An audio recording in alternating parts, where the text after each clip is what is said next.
Hi friends, good morning. ಎಲ್ಲರೂ ಹೇಗಿದ್ದೀರಾ? I hope ಎಲ್ಲರೂ ಚೆನ್ನಾಗಿದ್ದೀರಾ ಅನ್ಕೊತೀನಿ. ನಾನು ಕೂಡ ಚೆನ್ನಾಗಿದ್ದೀನಿ. ಇವತ್ತಿನ ವ್ಲಾಗ್ನ ನಾನು ಬೆಳಗ್ಗೆಯಿಂದ ಶುರು ಮಾಡ್ಕೊಂಡಿದ್ದೀನಿ. ಈಗ ಎದ್ದು ಸ್ವಲ್ಪ ಮುಖ ತೊಳ್ಕೊಂಡು ಕಾಫಿ ಕುಡಿದು ಈಗ ಅಮ್ಮ ಪಾಪುಗೆ ಎಣ್ಣೆ ಮಸಾಜ್ ಮಾಡ್ತಾ ಇದ್ದಾರೆ. ಪಾಪುಗೆ ಸ್ನಾನ ಮಾಡಿಸಿ ನಾನು ಸ್ನಾನ ಮಾಡಿಕೊಂಡು ಬಂದು ನಾಷ್ಟ ತಿನ್ಕೊಂಡು ಮಲ್ಕೊಂಡಿದ್ಮೇಲೆ ಈ ವ್ಲಾಗ್ನ ಕಂಟಿನ್ಯೂ ಮಾಡ್ತೀನಿ. ಇವತ್ತು ಬಂದು ಪಾಪುದು 1 ಮಂತ್ ಫೋಟೋಶೂಟ್ ಇದೆ. ಒಂದರೆ ಫೋಟೋಶೂಟ್ನ ಮನೆಯಲ್ಲೇ ಮಾಡ್ಕೊತೀನಿ. ಸಿಂಪಲ್ಲಾಗಿ 1 ಅಂತ ಮಾಡಿಬಿಟ್ಟು ಪಾಪುನ ಪಕ್ಕದಲ್ಲಿ ಮಲಗಿಸಿ ಫೋಟೋನ ತೆಗಿತೀನಿ. ಅದನ್ನು ನಿಮ್ಮ ಜೊತೆ ಶೇರ್ ಮಾಡ್ಕೊತೀನಿ. ಬಟ್ ಪಾಪು ಫೇಸ್ನ ನಾನು ಇನ್ನೂ ರಿವೀಲ್ ಮಾಡಿಲ್ಲ, ತೋರಿಸಿಲ್ಲ. ಮುಂದಿನ ದಿನಗಳಲ್ಲಿ ನಾನು ರಿವೀಲ್ ಮಾಡ್ತೀನಿ. ಈ ವ್ಲಾಗ್ನ ಕೊನೆ ತನಕ ನೋಡಿ. ಮತ್ತು ನಾನು ಫಸ್ಟ್ ಮಂತ್ ಫೋಟೋಶೂಟ್ನ ಹೇಗೆ ನಾನು ಅದನ್ನು ಕ್ರಿಯೇಟ್ ಮಾಡ್ತೀನಿ ಅನ್ನೋದನ್ನು ನಾನು ನಿಮ್ಮ ಜೊತೆ ಶೇರ್ ಮಾಡ್ಕೊತೀನಿ. ಈ ವಿಡಿಯೋನಲ್ಲಿ ಇವತ್ತು ನಮ್ಮ ಚಾನಲ್ನ ಯಾರೋ ಹೊಸದಾಗಿ ನೋಡ್ತಾ ಇದ್ದೀರಾ, ಬೇಗ ಹೋಗಿ ಸಬ್ಸ್ಕ್ರೈಬ್ ಮಾಡ್ಕೊಳ್ಳಿ. ಈ ವಿಡಿಯೋ ನಿಮಗೆ ಇಷ್ಟ ಆಗಿದ್ದರೆ ಒಂದು ಲೈಕ್ ಮಾಡಿ. ಈಗ ಬೆಳಗ್ಗೆ ತಿಂಡಿಗೆ ಮೊಸಪ್ಪು ಸಾರು, ಅನ್ನ ಮಾಡಿದ್ದಾರೆ. ಬಾಣಂತಿ ಆಗಿರೋದ್ರಿಂದ ಚಪಾತಿ, ರೊಟ್ಟಿ ಇವೆಲ್ಲ ಕೊಡಲ್ಲ 3 ತಿಂಗಳವರೆಗೂ. ಹಾಗಾಗಿ ನನಗೆ ಅನ್ನ ಸಾರೇ ಕೊಡ್ತಾರೆ. ತಿಂಡಿ ಆಯಿತು. ತಿಂಡಿ ಎಲ್ಲ ಆಗಿ ನಾನು ಮಧ್ಯಾಹ್ನದಿಂದ ಈ ವ್ಲಾಗ್ನ ಕಂಟಿನ್ಯೂ ಮಾಡ್ತಾಯಿದ್ದೀನಿ. ದೊಡ್ಡವನು ಇಶಾಂತು ಮಲಗಿದಾಗ ನಾನು ಇದು ಪ್ರಿಪ್ರೇಷನ್ ಮಾಡ್ತಾಯಿದ್ದೀನಿ. ಯಾಕಂದರೆ ಅವನಿದ್ದಾಗ ಇದೆಲ್ಲ ಮಾಡೋಕ್ಕಾಗಲ್ಲ. ಎಲ್ಲ ಅಂದರೆ ಹೂವು ಎತ್ಕೊಳ್ಳೋದು ಅದೆಲ್ಲ ಮಾಡ್ತಾನೆ ಅಂದ್ಬಿಟ್ಟು ನಾನು ಅವನು ಮಲಗಿದಾಗ ಮಾಡೋಣ ಅಂದ್ಕೊಂಡು ಮಾಡ್ತಾಯಿದ್ದೀನಿ. ಇದು ಚಿಕ್ಕವನದು 1 ಮಂತ್ದು ಫೋಟೋಶೂಟನ್ನು ಮಾಡ್ತಾಯಿದ್ದೀನಿ. ಇದಕ್ಕೆ ನಾನು ಥೀಮ್ ಬಂದು ಫ್ಲವರಲ್ಲಿ ಮಾಡೋಣ ಅಂದ್ಬಿಟ್ಟು ರೋಸ್ ಪೆಟಲ್ಸ್ ಎಲ್ಲ ತಗೊಂಡು ಬಿಡಿಸಿ ಅದನ್ನು ಹಾರ್ಟ್ ಶೇಪ್, ಅರ್ಧ ಹಾರ್ಟ್ ಮಾಡಿ ಅದ್ರ ಮಧ್ಯ 1 ಅಂತ ಮಾಡಿ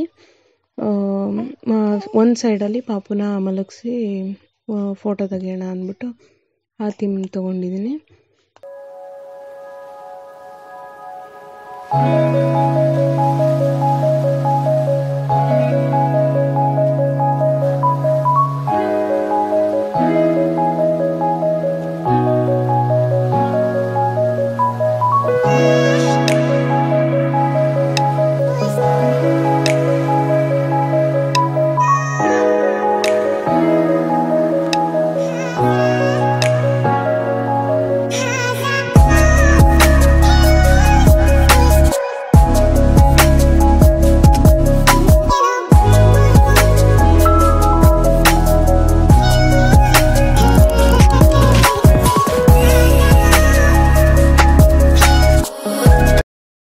ಈಗ ಫೈನಲ್ ಲುಕ್ಕು ಹೀಗೆ ಬಂದಿದೆ.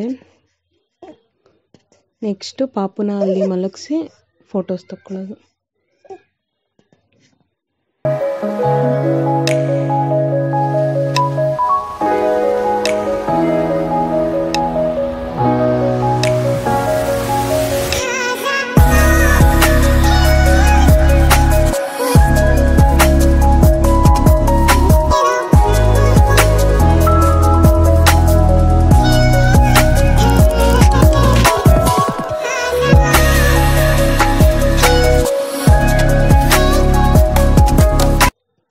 ಹೇಗೆ ಬಂದಿದೆ, ಹೇಗಿದೆ ಅನ್ನೋದನ್ನು ತಪ್ಪದೆ ಕಮೆಂಟ್ ಮಾಡಿ.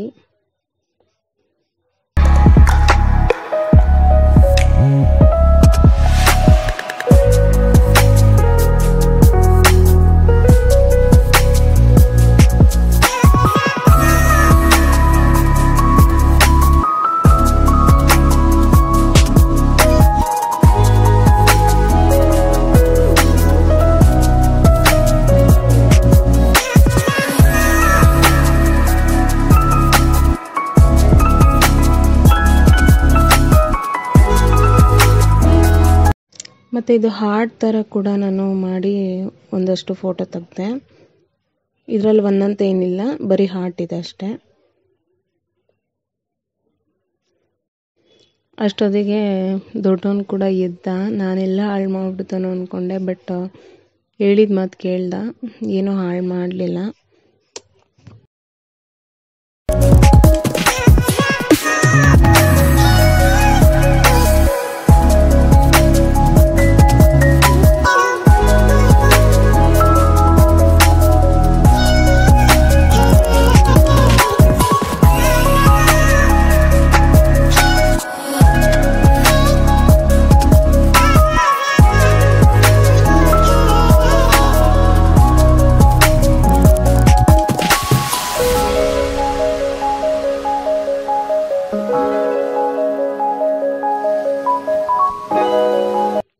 ಮತ್ತು ಈ ಕಡೆ ನಮ್ಮ ಅಜ್ಜಿ ಅಕ್ಕಿ ಮಾಡ್ತಾಯಿದ್ರು. ಅಕ್ಕಿ ಮಾಡಾದ್ಮೇಲೆ ರಾಗಿ ಮಾಡ್ತಾಯಿದ್ರು. ರಾಗಿ ನೋಡಿದ್ರೆ ಅದು ರಾಗಿ ಥರನೇ ಇಲ್ಲ.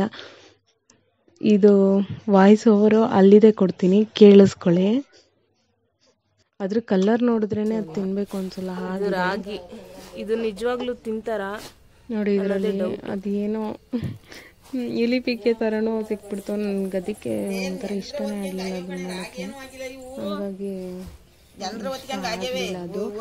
ಹಂಗೂ ನಾವು ಇಟ್ಕೊಳ್ಳಿಲ್ಲ ಅದನ್ನು. ನಮ್ಮ ಮನೆಗೆ ಪರಿಚಯ ಇರೋರೊಬ್ರು ಬರ್ತಾರೆ, ಆ ಆಂಟಿಗೆ ಕೊಟ್ಟು ಕಳಿಸಿದ್ವಿ. ಅವ್ರು ಬೇಕು ಅಂದರು. ಹಿಂಗಿದೆ ಅಂತ ತಗೊಳ್ಳಿ ಹಾಗೆ ಹೀಗೆ ಅಂದ್ಕೊಂಡ್ಬೇಡಿ ಅಂತ ಹೇಳೇ ಕೊಟ್ವಿ ಅವ್ರಿಗೆ.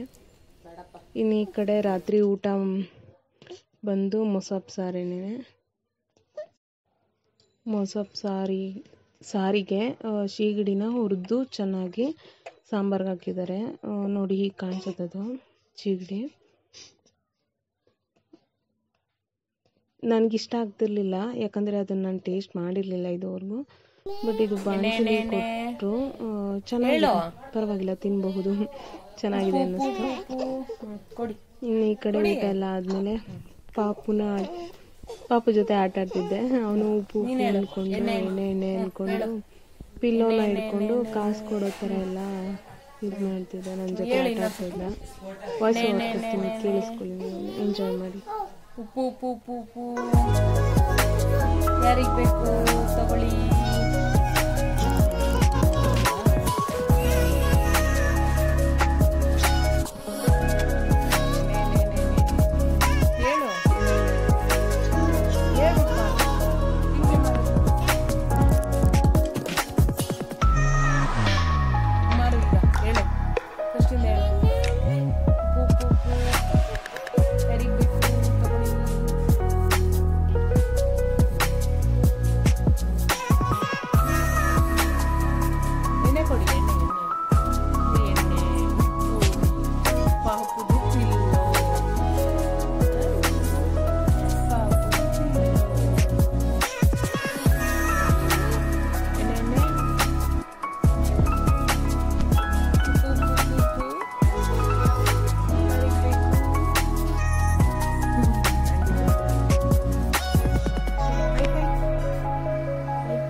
ಬ್ಯಾಕ್ಗ್ರೌಂಡ್ ವಾಯ್ಸ್ ಕೇಳಿಸ್ಕೊಂಡು ಕಮ್ಮಿ ಇದೆ ಅಂದ್ಕೊಬಿಡಿ, ಯಾಕಂದರೆ ನಾನು ಸ್ವಲ್ಪ ವಿಡಿಯೋನಲ್ಲಿ ಸ್ವಲ್ಪ ವಾಯ್ಸ್ ಓವರ್ ಕೊಡೋದಕ್ಕೆ ನಿಧಾನಕ್ಕೆ ಮಾತಾಡೋದು. ರಿಯಲಾಗಿ ಮಾತಾಡುವಾಗ ಸ್ವಲ್ಪ ಜೋರಾಗೆ ಮಾತಾಡ್ತೀನಿ. ಏನು ಅಷ್ಟು ಜೋರಾಗಿ ಮಾತಾಡ್ತೀಯ ಅಂತೆಲ್ಲ ಬೈಸ್ಕೊತಾ ಇರ್ತೀನಿ ನಮ್ಮ ಅಮ್ಮನ ಹತ್ರ. ಬಟ್ ಆದರೆ ಇಲ್ಲಿ ಯಾಕೆ ವಾಯ್ಸ್ ಬರ್ತಿಲ್ಲ ಅಂತ ಗೊತ್ತಾಗ್ತಿಲ್ಲ ಫ್ರೆಂಡ್ಸ್. ಮತ್ತಿನ್ನು ಈ ಕಡೆ ಊಟ ಎಲ್ಲ ಆಯಿತು. ಸ್ವಲ್ಪ ಹೊತ್ತು ಇಶಾಂತ್ ಜೊತೆ ಆಟ ಆಡಿಕೊಂಡು ವಿಳ್ಯದೆಲೆ ಅಡಿಕೆ ಹಾಕ್ಕೊಳ್ಳೋಣ ಅಂದ್ಬಿಟ್ಟು ಬಂದೆ. ವೀಳ್ಯದೆಲೆ ಅಡಿಕೆ ಸುಣ್ಣ ಎಲ್ಲ ಹಾಕೊಳ್ಳೋದು ತುಂಬಾ ಒಳ್ಳೆಯದು ಫ್ರೆಂಡ್ಸ್ ಬಾಣಂತನದಲ್ಲಿ. ಯಾಕಂದರೆ ಸುಣ್ಣನಲ್ಲಿ ಕ್ಯಾಲ್ಶಿಯಂ ಇರುತ್ತೆ, ಎಲ್ಲರಿಗೂ ಗೊತ್ತಿರೋ ವಿಷಯನೇ ಅದು. ಮತ್ತು ಇನ್ನೊಂದು ರೀಸನ್ ಏನಂದರೆ ಪಾಪುಗೆ ಎಲೆ ಅಡಿಕೆ ಹಾಕ್ಕೊಳ್ಳೋದ್ರಿಂದ ಪಾಪುಗೆ ಜೀರ್ಣ ಬೇಗ ಆಗುತ್ತೆ ಅನ್ನೋದಕ್ಕೋಸ್ಕರ ಹಾಲು ಕಕ್ಕೊಳ್ಳೋದು ಅದೆಲ್ಲ ಸ್ವಲ್ಪ ಕಮ್ಮಿ ಆಗುತ್ತೆ ಅಂತ ಒಂದು ರೀಸನ್ನು. ಮತ್ತು ಈ ಕಡೆ ರಂದಿಗೆ ಅಂಗಡಿಲಿ ಕೇಳ್ಕೊಂಡು ತೊಗೊಂಬಂದರು ನಮ್ಮಮ್ಮ. ಬಾಣಂತಿಗೆ ಕೊಡೋ ಐಟಮ್ಮು ಕೊಡಿ ಅಂತ ಕೇಳಿದ್ದಾರೆ. ಅಲ್ಲಿ ಇಷ್ಟು ಐಟಮ್ ಕೊಟ್ಟಿದ್ದಾರೆ. ಇದ್ರ ಹೆಸರು ಏನು ಅಂತ ಗೊತ್ತಿಲ್ಲ, ಗೊತ್ತಿದ್ರೆ ಕಮೆಂಟ್ ಮಾಡಿ ಫ್ರೆಂಡ್ಸ್. ನನಗೆ ಒಂದೊಂದು ಗೊತ್ತಿದೆ, ಬಟ್ ಇದು ಒಂದು ಗೊತ್ತಿಲ್ಲ, ಇದೇನು ಅಂತ ಕಮೆಂಟ್ ಮಾಡಿ ಫ್ರೆಂಡ್ಸ್. ಇಷ್ಟೇ ಫ್ರೆಂಡ್ಸ್, ಇವತ್ತಿನ ದಿನ ಹೀಗಿತ್ತು. ಈ ವಿಡಿಯೋ ಏನಾದರೂ ಇಷ್ಟ ಆಗಿದ್ರೆ ಲೈಕ್ ಮಾಡಿ, ಶೇರ್ ಮಾಡಿ, ಕಮೆಂಟ್ ಮಾಡಿ, ಹಾಗೆ ಸಬ್ಸ್ಕ್ರೈಬ್ ಮಾಡೋದನ್ನು ಮರಿಬೇಡಿ friends. Okay friends, take care, ಬಾಯ್.